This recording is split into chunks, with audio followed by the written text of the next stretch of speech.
Isso. Caramba, então isso deve acontecer muito. Porque Sim. nem todo mundo tem o preparador físico em contato com os demais treinadores, sim, né? Sim.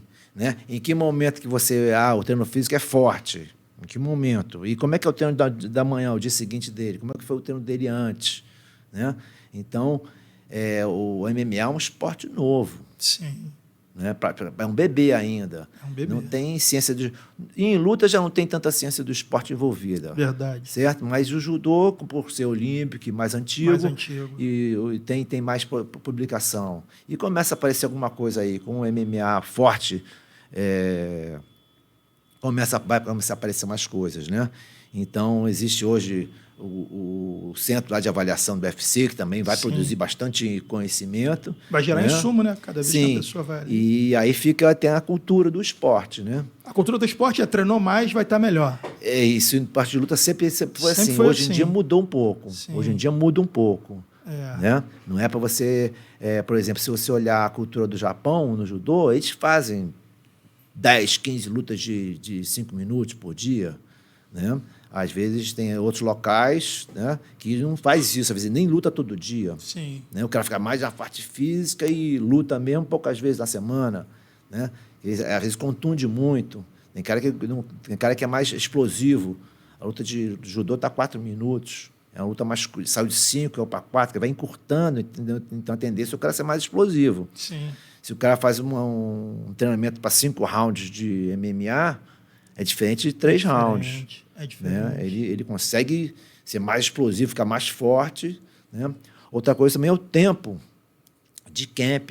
Eu tenho observado isso. Eu tenho ajudado muito o Rafael dos Anjos, e junto com o Dedé. O Dedé é um treinador muito inteligente, né? Experiente demais. Né? Então, reúne os profissionais envolvidos naquela luta, naquele processo de treinamento, naquele camp, e médico, nutricionista, preparador físico, treinadores. Todo mundo se reúne para falar do atleta. Para falar, traça um plano. Que legal, cara. Sim. E aí vai controlando, modulando, ouvindo o atleta, vai ajeitando um pouquinho. Então, a gente vê que hoje não precisa, às vezes, o atleta treinar 2 meses, 3 meses, antigamente, né? Uma marqueta luta 3 meses, o cara fica 3 meses treinando. Pô, no meio do caminho, o cara está de saco cheio, não aguenta mais, está cansado. Por quê? Porque o treinamento intensifica. Mas esse cara, para não ficar 3 meses treinando, ele tem que trabalhar todo dia, não, Paulo? Sim, com certeza. Ele tem que estar sempre treinando. Sempre treinando. Sempre treinando. Aí o camp vai, sei lá, 8 semanas. Sim. Só para intensificar. O problema é que o treinamento de luta requer alta intensidade. Né? Então, às vezes, a alta intensidade, você precisa sair muito exausto. Então, os treinadores só te deixam acabar quando você está exausto. Todo treino é muito exausto. E isso é o contrário do cara ficar muito forte, muito explosivo. Porque o que te desgasta mais? Você entrar numa sala de musculação, dar uma malhada de 1 hora, ou você correr 1 hora na esteira? O que te desgasta mais? Para mim, correr 1 hora. Exatamente, para todo mundo. É muito mais difícil você trabalhar a parte aeróbica, é muito mais desgastante. Sim, incomparável. Eu faço uma aula de crossfit, mas jogar um futebol no ritmo dos caras é muito intenso. É verdade. Então, se eu quero um cara mais forte, mais explosivo, eu não posso treinar demais. Né? Quando o cara treina demais... mas no Japão os caras treinam muito. No Japão a cultura é diferente. Né? A cultura é diferente. Né? Entendi. Tem aquele cara do jiu-jitsu que tu treina pra caramba. Mas aquele cara que não dá intensidade, ele brinca, ele enrola. Marca a luta. Quando vai na luta, quando é treino de competição, ele é duro. Tirando ali, ele é todo molenga. Ele não se desgasta muito.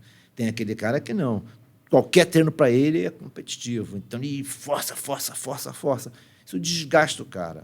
Entendi. Se eu quero aumentar minha força, como que eu vou treinar demais? Então, às vezes, tem cara, eu preciso ganhar 5, 6 quilos na categoria de cima, eu estou no meio da categoria, quero ganhar um peso. Mas se você treina todo dia, o aeróbico, força demais o treino de kimono, sem kimono, o que for, você desgasta demais.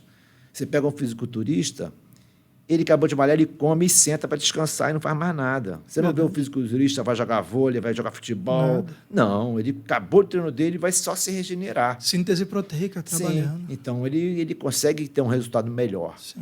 Né?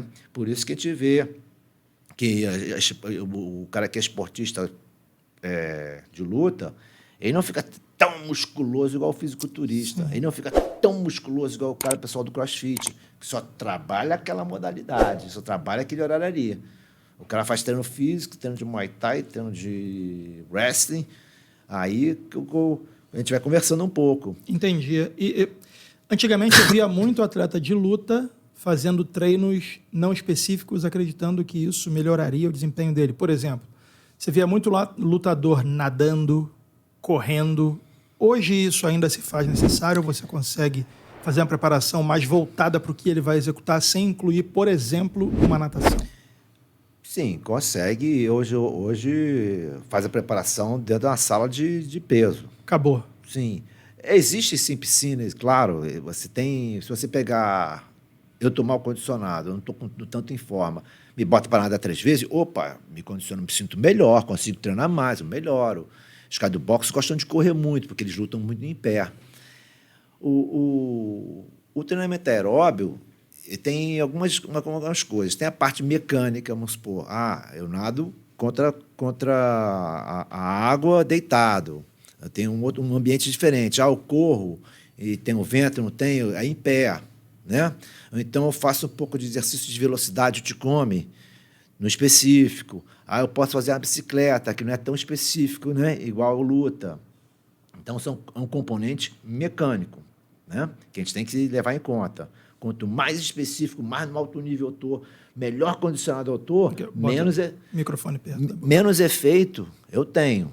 Entendi. Se eu estou menos condicionado, eu tenho a base geral. Essa base geral a gente consegue fazer ela assim. Entendi. Correndo, né? Mas quando eu já estou lá em cima, né?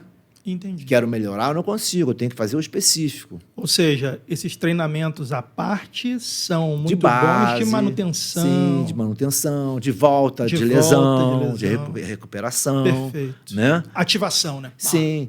Outra coisa, em relação a essa parte aeróbia, a gente tem o que a gente chama de faixas de trabalho aeróbio. Então, por exemplo, eu posso ter uma endurance aeróbia, que eu tenho que ter uma resistência aeróbia para fazer 2 horas de atividade, 3 horas.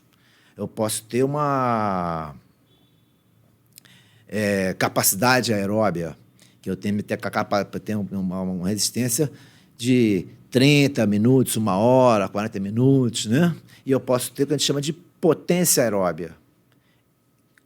5, 6, 7 minutos, tempo de luta. Tempo de luta, entendeu? Um round. Tempo de luta. Então, qual a diferença? Quanto mais longo é o esforço, menor a intensidade. Então, eu preciso de, às vezes, muito tempo de trabalho aeróbico para sentir o efeito, para sentir que melhora, para melhorar a minha condição. Só que não é a realidade de luta. A realidade de luta, em 5 minutos, minha exigência aeróbica vai lá em cima rapidamente, do 0 a 100 muito rápido. Quando eu pego uma corrida de 40 minutos, eu não vou de 0 a 100.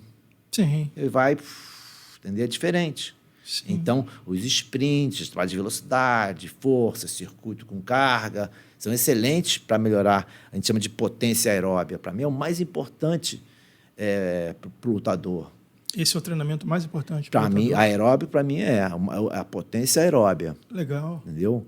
Você conseguir levar o cara... O cara tem que morrer com 6 minutos, 7 minutos. Se o cara não morre com 7 minutos, a intensidade está baixa. Perfeito. A intensidade está baixa. Tem um amigo meu que foi lutar MMA, lá atrás ele está no UFC. E aí ele estava com um treinador botando ele para correr 1 hora por dia a 150 batimentos cardíacos. Eu cheguei para o amigo dele e falei, ele vai abrir o bico.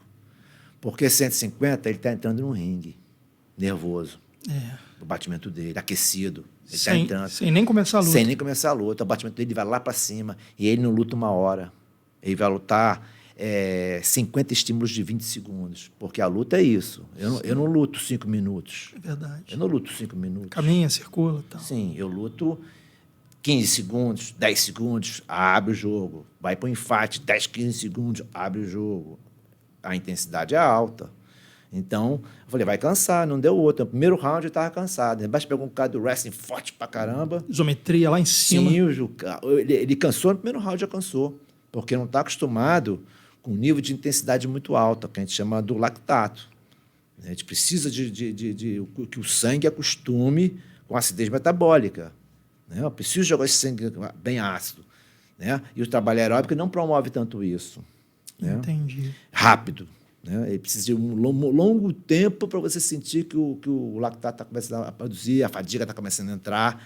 E os substratos energéticos são diferentes também. O que fornece energia para o trabalho aeróbico longo é diferente um pouco como a parte química acontece no trabalho de potência aeróbica. Trabalha com Querobel, consegue fazer isso rápido, né? Com certeza, né? Excelente. Circuitinhos com Querobel. Circuito com Querobel te mata em 3 minutos. Escadaria. Por que a escadaria é tão famosa? Desde a época antiga, o nego gosta da escadaria. Porque você mata o cara rápido. Porque as angulações de escadaria, que você joga a perna 90 graus, é a mesma angulação de um agachamento. E você faz potente contra a gravidade, arranca forte. Putz, grilo. Né? Isso puxa do atleta. Então, a intensidade, para mim, quando eu comecei a trabalhar com preparador físico, eu ganhei rápido como é que se diz? A confiança dos atletas. Sem dúvida. Por quê? Porque exatamente eu melhorava esse ponto. Era o mais importante para mim. Lógico, a força ela vai vir naturalmente. Sim. Né? O seu potencial de força é seu. Sim. Não dá para eu chegar e mudar esse potencial. Né? A gente vai treinar ele. Né? Tem várias formas.